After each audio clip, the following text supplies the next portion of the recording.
Hi, everyone. We want to welcome you to our session using Iris Center resources to support educators in Alabama. I'm Naomi Tyler from the Iris Center. I'm Gwendolyn Preston from Alabama State Department of Education. I'm Elizabeth Greene, also from the Alabama State Department of Education and Special Education Services.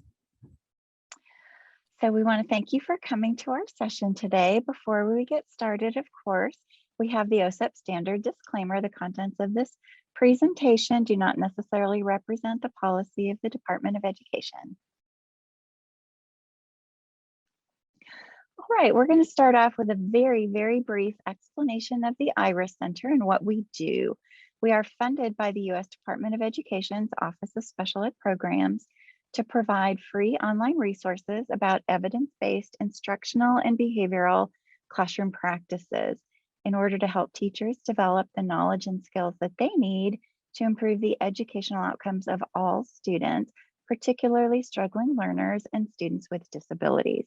If you look on the right side of the screen, this image shows an array of the different types of resources that we have available. We're not going to talk about each one of them, but there is more information in the handout associated with this session, as well as the handout can also be found at our virtual booth at the virtual exhibit hall. The Iris Center resources are created with the assistance of some of the top education professionals in the country. They're also reviewed by an expert panel of additional reviewers, experts. These resources are used by K-12 general and special education teachers, related service providers, school leaders, and school support staff like paraprofessionals, substitutes, bus drivers, hallway cafeteria and playground monitors, and parents. The easiest way to show you how to access these resources is to take you directly to our website and give you a quick little website tour so that you can access these resources in the future on your own. All right, we are looking at the Iris Center's homepage.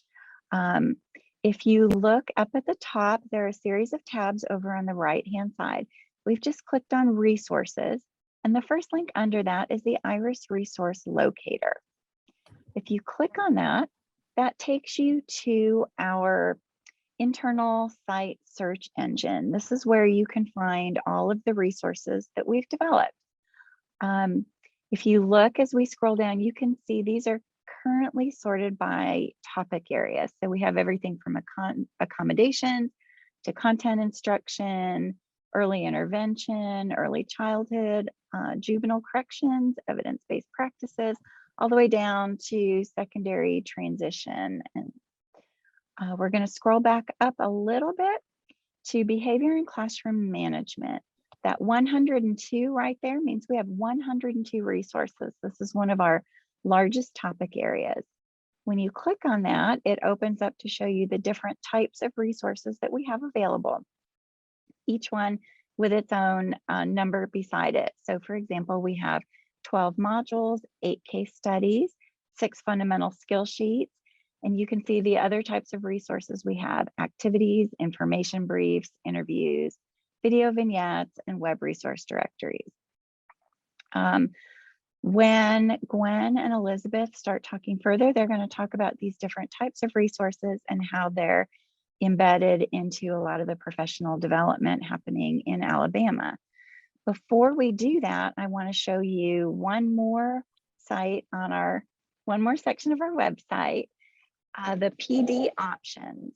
That's the second tab, and we're going to go to PD certificates for educators, because when Gwen and Elizabeth start talking, they're going to talk about how they used this particular option.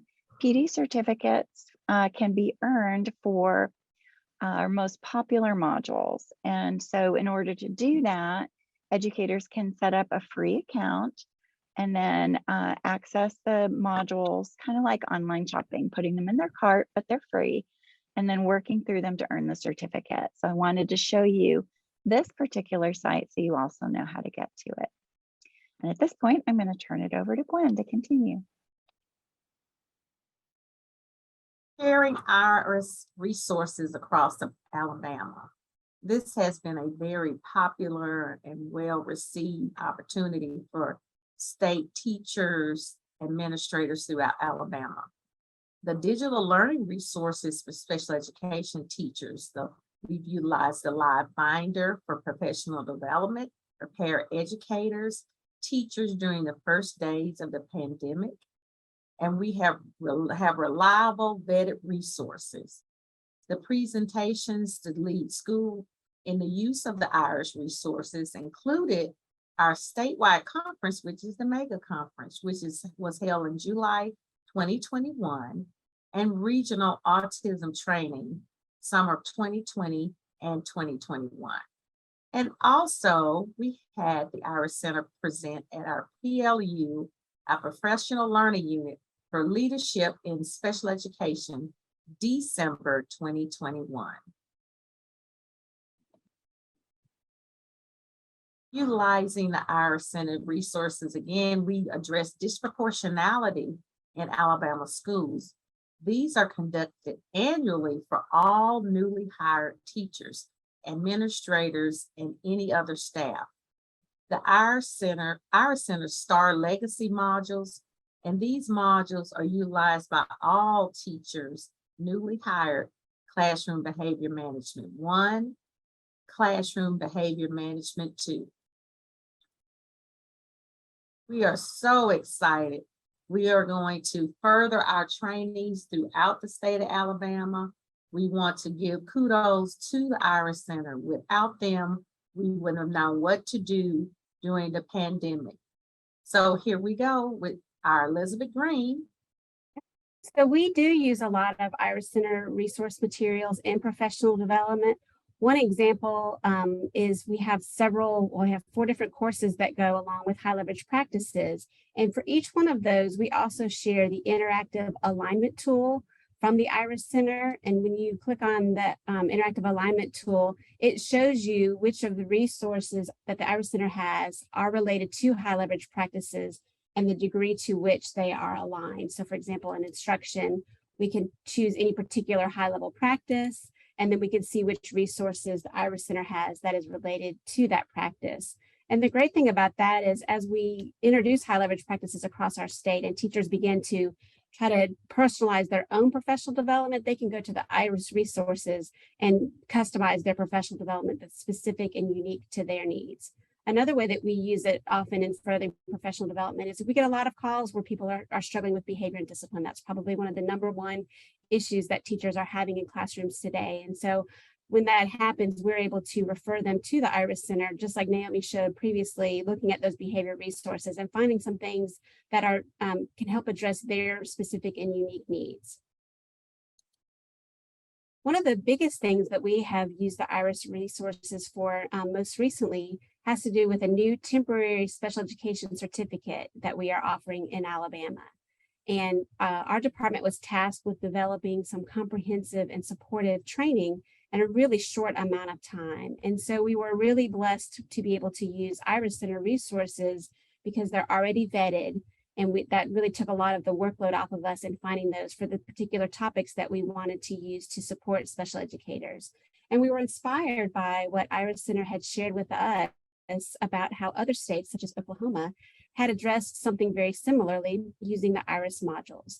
And so we were able to use Irish modules to establish that foundational knowledge that these teachers coming from other areas need, and then build upon that with some state-specific information and resources. So we have 6 content areas that we're addressing that these temporary certificate teachers are going to go through over the course of 3 years, and they include 16 of the Irish STAR Legacy modules. And those activities, we've used activities from Irish Center in the modules to be self-grading in our learning management system, which is Schoology. So let's take just a quick look at how we were able to use the Irish Center within our course. And so the first thing that our participants do when they enter our course and they're getting started is they're going to, in addition to learning about our course, there's a place for them to learn about the Iris Center resources. Because throughout our training, those participants are going to be completing Iris Star Legacy modules on various topics. And in order to earn credit, they'll need to get the 80% higher on the post test and then submit that certificate option, like Naomi said. So we have a link here that links straight to the Iris Center, where they can learn about the PD certificates, as Naomi mentioned. And then we also have a link to back again to the Iris Center for the how-to video that talks about how to complete the certificate. And so all of that information was already there and available for us to provide more instruction to our new teachers. If we take a quick peek inside one of the modules that we have, again, I said there were 6 different content areas, and the Iris Center is that foundational piece for us. So in the module that is development of characteristics of learners, there are 2 Iris modules within this, but also some other resources as well. So for example, excuse me, I clicked the wrong one. Looking at disability categories and the effects of disabilities, the Iris Center has several modules on autism. So you see we have some base information here about autism, but with that Iris module being the foundation knowledge, and so it's the bulk of the knowledge within this section. And this image and the text all here all comes from the Iris Center, their description of the course. And then it links straight to where we would have those participants to add this course to their cart. And then they'll have everything that they need in order to submit that within our course. That's how they get graded, is they'll make a submission. And so it makes it self-grading for us. And so it takes a lot of the heavy workload off of us as we were creating these modules.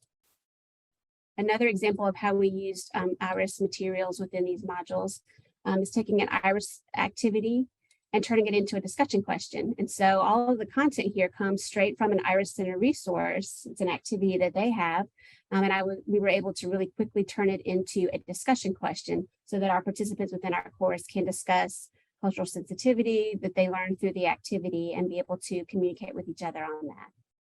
Another example of using Iris resources is in here, where we just have a link that takes you straight to the Iris website, where there is, it's an interview here. So of their resources, this is an interview, and we're able to add that straight into our learning management system. And so there's lots of different ways that we can use these activities. I'll give you one more example. Oh, I'm sorry. Forgive me for having to open it again.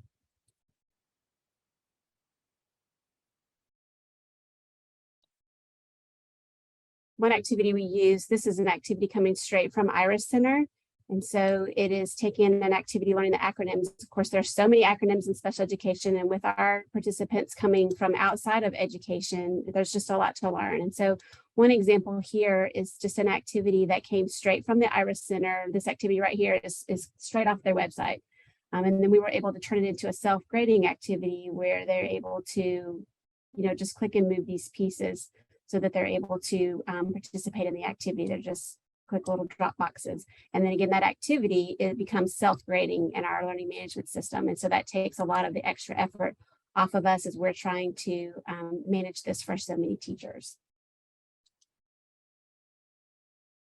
If you have any questions about how we're using the Iris resources in Alabama, please feel free to contact Preston or I'm Elizabeth Greene, and we'll be able to talk to you about how we were able to use these resources. It was so beneficial for us to talk to people from other states and how they used them, and really inspired us to go even further with using the Iris resources.